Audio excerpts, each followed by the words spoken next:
Hi everyone, I'm Sivari Pokhrel from group number 4. I'm here to present our project charter on the Lawson Center for Sustainability. This presentation is a part of our course, Constructions of Site Management First. I would like to thank Mr. Sarmat Kani for providing us this opportunity. Our group consists of 4 members, including Manisha, Buddhiraj Kadil, Siva Pandey, and myself, Sivari Pokhrel. The project chosen is the Lawson Center for Sustainability. This is the new student resident and academic building in the Trinity College at the University of Toronto. The picture here attached is the 3D view of the project. To begin our presentation, I would like to start off with the project charter. It is a formal, concise document that states the existence of a project, gives project managers written permissions to start working on it, and outlines the project in order to establish a common understanding of project goals, objectives, schedule, budget, stakeholders, and resource management. A project charter consists of various basic elements. They are general information, project purpose and justification, objectives and success criteria, assumptions and constraints, high-level project description and boundaries, high-level risks, summary of schedule, budget, stakeholder list, and approval requirements. Regarding the general information of our project, the name as suggests is the Lawson Center for Sustainability, Trinity College in the University of Toronto, new student resident and academic building. The location is 6 Hoskin Avenue, Toronto. It is a low-rise T-shaped institutional building with an area of 155,000 square foot. The project sponsor being the Trinity College itself. The project manager is Gregor Browning from the Grand Constructions, and the project client is the Trinity College. Now, let's look at the project purpose along with the justifications. Lawson Center for Sustainability Building is constructed for mixed use of academic and meeting spaces for students and faculty at Trinity College. It serves to meet the housing for students in downtown Toronto at the Trinity College. Total of 280 resident units arranged in single, double, and in-suite studio rooms with 350 beds is designed for residents. It presents a state-of-art rooftop urban agricultural farming for locally produced food, along with real-time applied learning of food and nutrition, which supports the sustainability goal. The building design plans to commission and formally certify to LEED Platinum and Canadian Green Building Council zero carbon building framework standards. The project aims for a fine balance between history and modern day expression by utilizing imagination and framework. Now, let's look at the project objectives and how they can succeed during our project.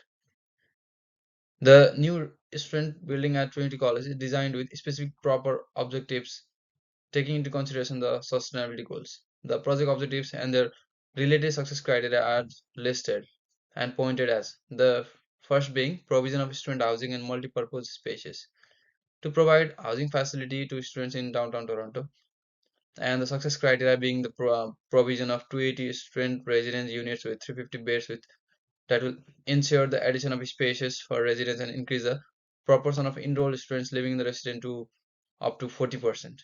Trinity College will not increase the enrollment capacity of the college merely because of the addition of the spaces. That will also make sure the spaces are available to the students. The picture shown is a typical double domes plan.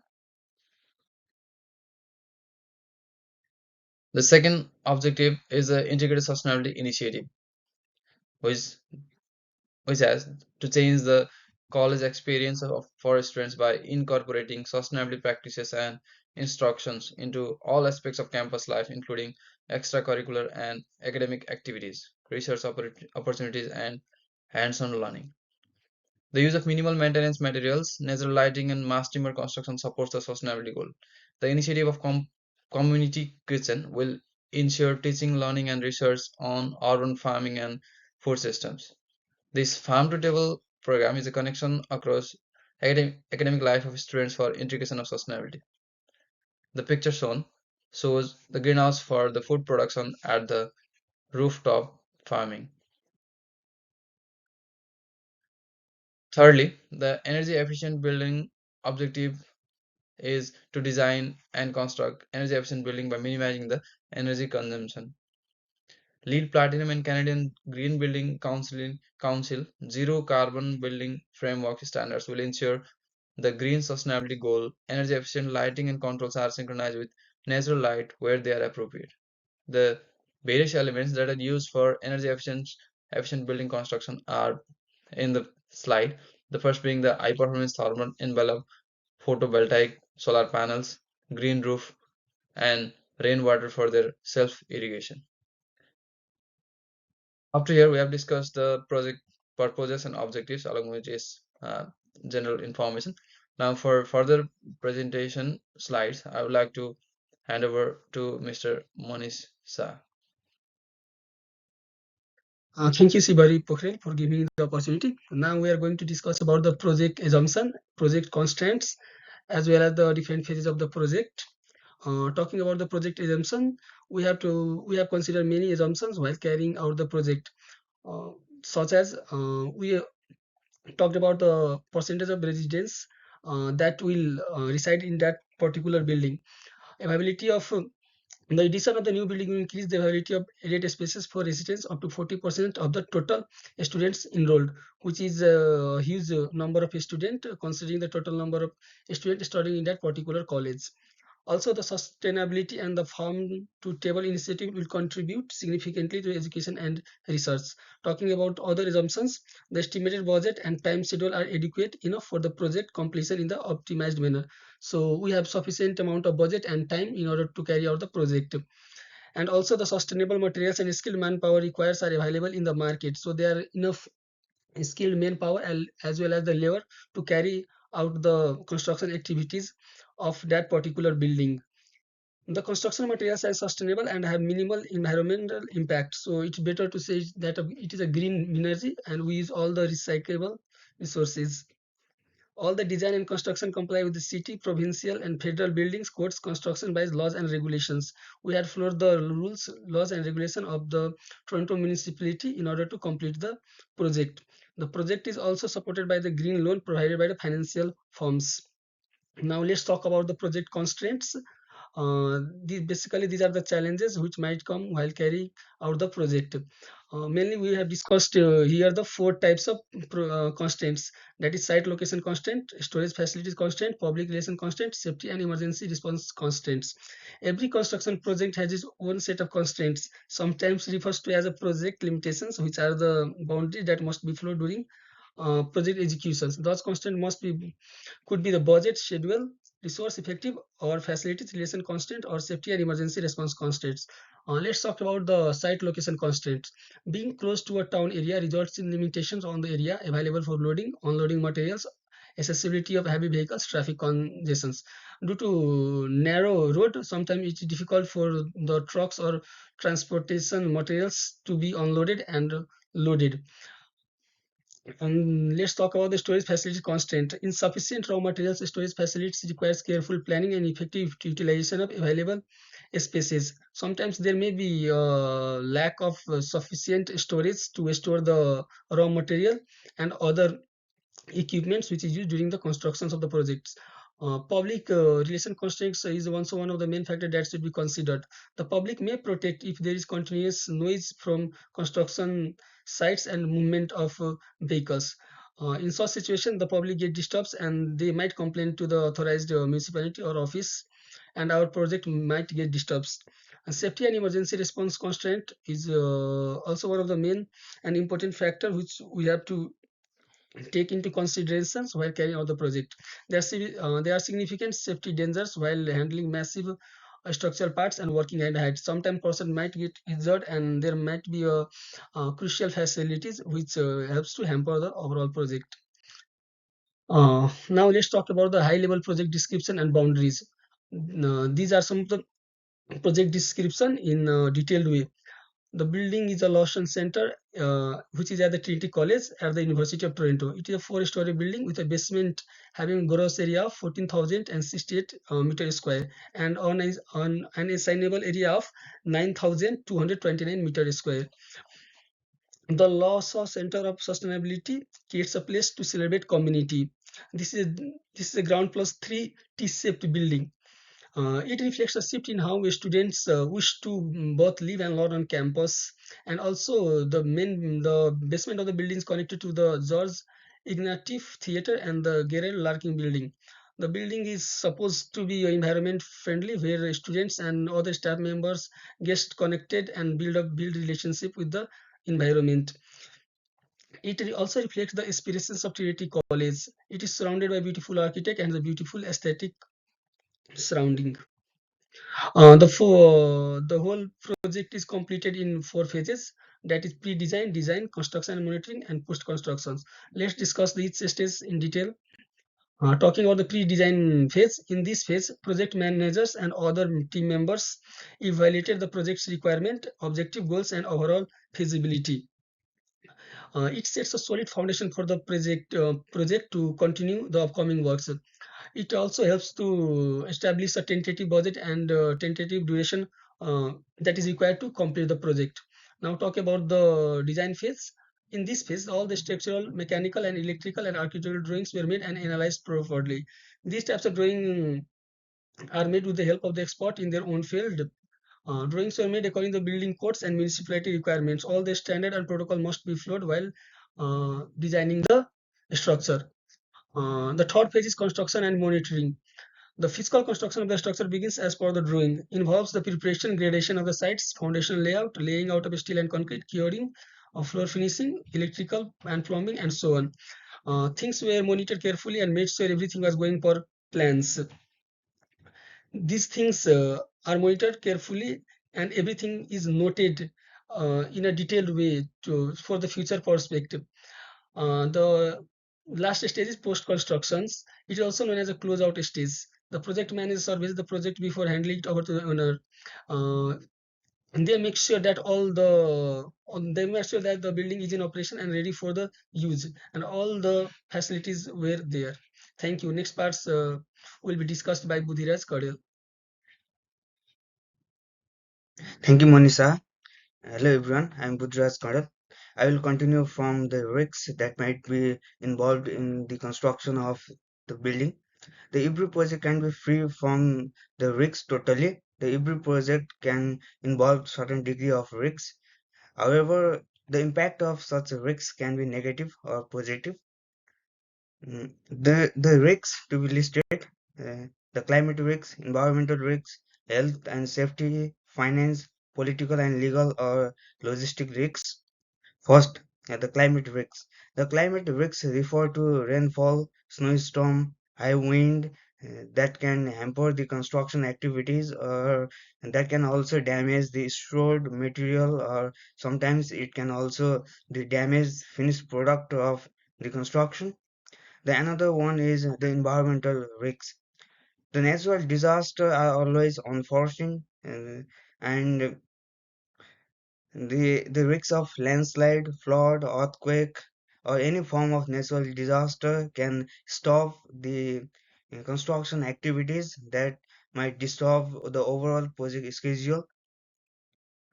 That's to minimize those kind of risks. We need to revise our schedule according to the weather condition or the natural disaster. The another one is the financial risks. It is related to the investment, inflation, insufficient funds, fluctuation in currency exchange rate, or modification to tax legislation. Mm, to minimize such risks, we can do the analysis of cost risks in the regular. The another one is the labor shortage risks. It is also the most important factor we should consider during the construction of the project. It is happens due to the social, political, or economical disturbance in the construction project. To mitigate such kind of risks, we can do or we can force the available labor to do the overtime, or that we can also the promote hiring of laborers with high skills. We can do the training programs to improve the skills of the current employees at a certain interval. The another risks is the political and legal risks. It is due to the change in political leadership that bring changes in rules and regulation and the procedure of obtaining license, building permit, building codes, environmental consideration. The another one is the health and safety risks. It is due to the dynamic nature of the construction site, the condition can change rapidly, which increases the chance of the health and safety hazard. It resulted in accident leading to the severe fatalities, which can create panic among workers, hampering their productivity. To minimize such risks, we can train workers how we can handle the such accident in our construction site. Now, I will talk about the project schedule. In this project, there are 7 stages during the construction of the project. The first one is the pre-design or conceptual phase, which was done for around 5 months from June 2019. In this phase, the defining of the project goals or scope or acquiring financials or locating the mm, site and studying their feasibility. The another phase is planning and design phase. It was done for around 6 months from November 2019 to April 2019. In that phase, the consult with the architect and engineer to develop the conceptual design and prepared the floor plan specification along with the structural drawing. The another phase is the pre-construction phase, the which was done from 2020 May to August 2020 for around 4 months. In that phase, they obtained the required permit and approvals, the selection of the contractors through the bidding processes. The another one is the construction phase. It was the most important and longest phase in the construction of this building. The first activities was done was the site clearance and layout marking. After that, the excavation of the foundation work, then framing and concreting for the basement structure. Then after the framing the column, construction of the walls, floors, ceiling, and the walls, according to the structural and architect drawing. Mm, The arranging workers, supplies, and the machinery also involves in this phase. The next one is the service setup. It was done for the 3 months from November 2021 to January 2022. And in this phase, the installation of SBAC, plumbing, and the electrical was done. And in the finishing phase, which was done for around 3 months from the February 2022, mm, in this phase or in this time frame, the plastering work or the designing the elevation was done, and along with the flooring or the false ceiling or the painting work was done in that phase. The last was the project closeout. It was done within the 4 months from the May 2022 to August 2022. Mm, In that phases, the inspection was done to verify all works according to the rules and specification by doing the final inspection, and the unsolved problem was solved. After that, the site was clear and prepare the all required documents and hand over to the client. The next one is the project budget. The project budget was calculated for the different phases, like the pre-design or conceptual phase. The cost was around $416,000 in dollar. Similarly, the cost of the planning and designing phase was around the 1,340,000. Similarly, the different phases had the different cost. The total cost of the project without the contingency fee or and management fee was around the 7 million. In that project, the 5% cost was added as a contingency fee, and the 10% of total cost mm, was added as the administration cost. And the grand total cost was around the 8,400,000. Thank you. And the remaining part of this uh, presentation will cover by. Thank you, Buddhiraj, and good afternoon, everyone. I'm going to talk about key stakeholders and their roles in the project. The first is Brian and Jonah Lawson. Brian and Jonah Lawson provide a generous 10 million gifts and are the primary donors supporting the Trinity's integrated sustainability initiative. Their substantial contribution made the Lawson Center for Sustainability a reality, demonstrating their commitment to fostering sustainable practices at Trinity College. The other is Trinity College community. All the individuals, including the students, faculty members, and staffs, with their combined efforts, are crucial members of the team. They play an important role in determining the mission and influence of the center. Moreover, their collective effort plays a significant role in supporting a dynamic environment that promotes sustainability and nurtures innovative ideas. The other is Trinity College Administration, overseeing the project's planning, execution, and alignment with the Trinity's missions fall under the college administration. Their leadership ensures that the center reflects Trinity's commitment to sustainability while effectively serving the needs of its community and broader stakeholders. The other is alumni. Alumni engagement and supports are integral to the success and sustainability of the projects. Their continued involvement strengthens the ties between the past and present members of the Trinity community, ensuring enduring support for the Lawson Center's mission and initiatives. The other is architects and designers. These are the professionals who are responsible for designing the building. They integrate sustainability principles, functionality, and aesthetics. The architect's vision sets the physical form of the center, ensuring it aligns with sustainability goals. The other is construction manager and the contractors. Construction managers oversee the entire process from scheduling to execution. Contractors carry out the building works. Their expertise ensures timely completion, adherence to quality standards, and safety during construction. The other is suppliers and materials providers. Suppliers deliver sustainable materials and resources needed for the construction.